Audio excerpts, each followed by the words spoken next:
Yorasiz bora. Ye. Botir kelyapti. Assalomu alaykum, Abduxoliq aka.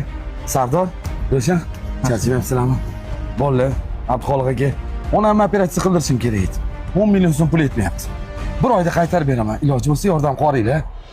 Yomon bo'pti o'rta, Alloh shifo bersin. Pulim bor edi-yu o'rta, salonga pul to'lab qo'ydim mashinaga. O'shan chiqishini kutib Xafa bo'lmaysan, menda hozir yo'qroq. Sen ham chop borasan-da o'rta.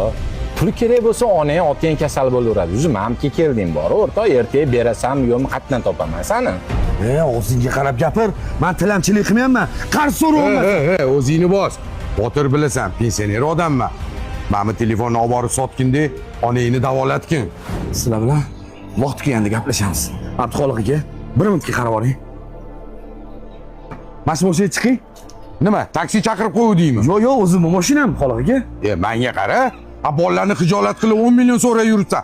Mashinangni sotib to'lamaysanmi? Hammasini tushuntirib beraman. Keling, o'tiring mashinaga. Abduxoliq aka bilasiz, ancha yildan beri harakat qilib yuribman. Bitta proyektim o'xshamay turdi. O'xshab qoldi.